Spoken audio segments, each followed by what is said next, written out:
যৌবন সম্পর্কে তোমাকে জিজ্ঞাসা করবে। কি জিজ্ঞাসা করবে? তুমি তোমার যৌবনটাকে কি কাজে ব্যবহার করেছো, কোন কাজে তুমি লাগিয়েছো?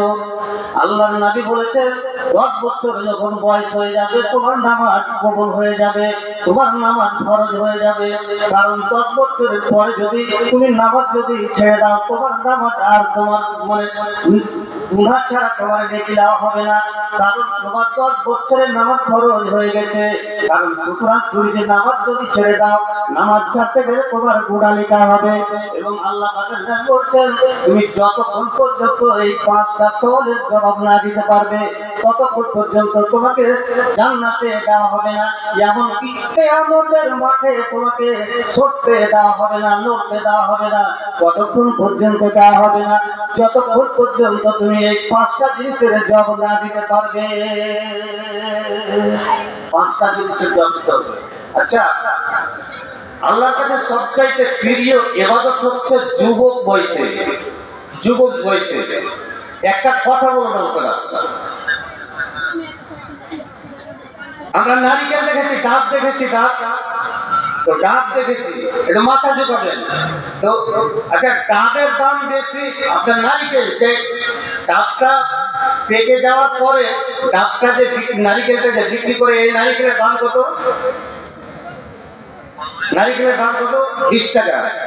মাথাটা যখন 20 টাকা, 30 টাকা। আর কচি ডাব, যে ডাবটা আছে সেই কচি ডাবের দাম কত?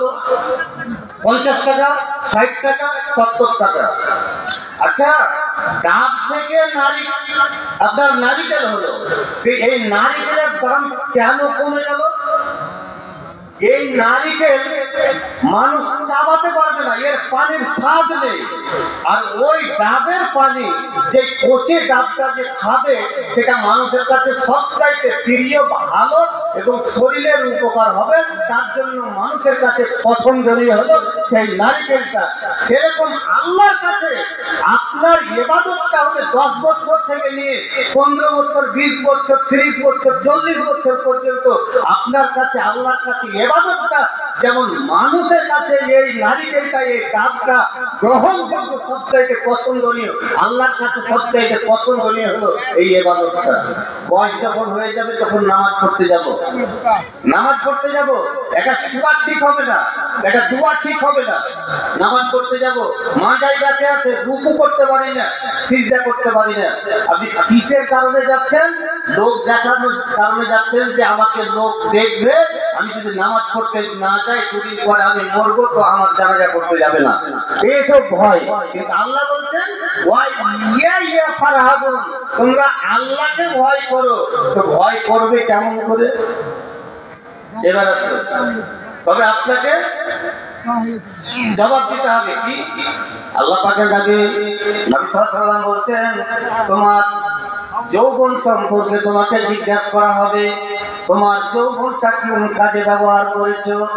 যেই কাজে তোমার যৌবন কাজে আল্লাহর কাছে ইবাদতটা সবচাইতে প্রিয় হতো, সবচাইতে পছন্দনীয় হতো, সবচাইতে ভালো হতো, এই সময়তে তুমি বসে বসে বসে বসে বসে তুমি রাস্তায় ঘুরেছো, তুমি গ্রাম খেলেছো, তুমি দোকানে বসে গেছিয়েছো, তুমি সারের বেটা সার হয়ে তুমি রাস্তাতে তুমি ঘুরে বেড়িয়েছো, তুমি নামাজ পড়নি, রোজা করনি।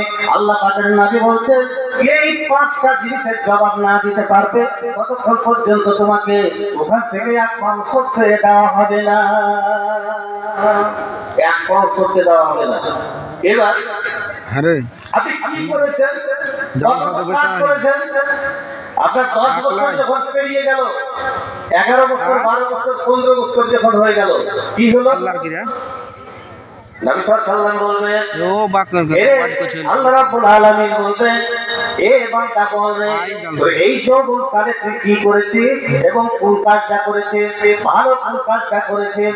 আল্লাহ রাব্বুল আলামিন প্রত্যেকটা মানুষের ছেলে হোক মেয়ে হোক, প্রত্যেকটা মানুষের কাঁধের উপরে, পিঠের উপরে আল্লাহ রাব্বুল আলামিন একটা সিসি ক্যামেরা লাগিয়ে দিয়েছেন। এই সিসি ক্যামেরাতে তুমি যা করছো পৃথিবীতে, দুনিয়াতে যা করছো, তুমি আয়নামুখ করে বেড়াচ্ছ, চুগলখড়ি করে বেড়াচ্ছ, গুন্ডামো করে বেড়াচ্ছ, লুচ্চামো করে বেড়াচ্ছ, তোমার সমস্ত কিছু এই সিসি ক্যামেরাতে উঠানো আছে। যেদিন ফাঁস হয়ে যাবে কিয়ামতের মাঠে, সেই দিন ফাঁস হয়ে যাবে, সিসি ক্যামেরা আল্লাহ রাব্বুল আলামিনকে দেখাবে, ওই ফেরেশতারা দেখাবে। কেমন সিসি ক্যামেরা? আল্লাহ রাব্বুল আলামিন বলছেন, কিরামান কাতিবিন ইয়ালামুনা মা তাফআলুন। বান্দারে, আমি তোমার দুই ঘরে দুটা আমি সিসি ক্যামেরা লাগিয়ে দিয়েছি। তুমি তো জানতো না, তোমার সব সময় থাকতো পেশাব করতে গেলে সেই জায়গাতে যেত না, পায়খানা করতে গেলে সেই জায়গাতে যেত না, স্বামী স্ত্রী মিলামেশা করতে গেলে সেই জায়গাতে যেত না। বাকি সারাটা দিন তোমার কাছে থাকতো, তুমি কি করেছো না করেছো সমস্ত জিনিস রেকর্ড হয়ে আছে ওই সিসি ক্যামেরাতে। এই সিসি ক্যামেরা তোমার জবাব দেবে। আর তোমাকে একটা ধান্দা আছে, আল্লাহ রাব্বুল আলামিনকে বলবেন, দুনিয়াতে তুমি মিথ্যা কথা বলে সকাল থেকে নিয়ে সন্ধ্যা পর্যন্ত তোমার মুখটাতে মিথ্যা কথা বড়িয়ে তুমি আল্লাহর কাছে তুমি বলবে, মাবুদ গো, না মাবুদ, নামাজ পড়েছিলাম, রোজা করেছিলাম। আল্লাহ রাব্বুল আলামিন ফেরেশতাকে বলবে, এ ফেরেশতা, এর সিসি ক্যামেরাটা বের করে একবার আমাকে দেখা। সিসি ক্যামেরাতে দেখাবে, এই যে বান্দা, দেখ তুই কি করেছিলি দুনিয়াতে, কেমন করেছিলি, কত তুই নাফরমানি করেছিলি, কত লুচ্চামো করেছিলি, কত গুন্ডামো করেছিলি, সকাল থেকে নিয়ে সন্ধ্যা পর্যন্ত মিথ্যা কথা বলেছিলি। তুই মিথ্যা ফ্যাক্টরি তৈরি করে নিয়েছিলি, ঝুঠার ফ্যাক্টরি তৈরি করে নিয়েছিলি। সকাল থেকে নিয়ে সন্ধ্যা পর্যন্ত শুধু ঝুঠা কথাই বলে যাবে। এই যে সিসি ক্যামেরাতে তোলা আছে, নাই আপনার কাছে আছে, দুটো সিসি ক্যামেরা আছে, আপনি কি করছেন না করছেন সমস্ত কিছু রেকর্ড হচ্ছে। বয়স হয়ে গেছে, নামাজের কথা যদি বলা যায়, নামাজ পড়বে না, পড়বো মনে চায়, বয়স আছে, এখনো বয়স আছে, বয়স হয়ে গেছে, রোজা জীবনও করতে পারেনি, রাস্তা দিয়ে যাচ্ছে।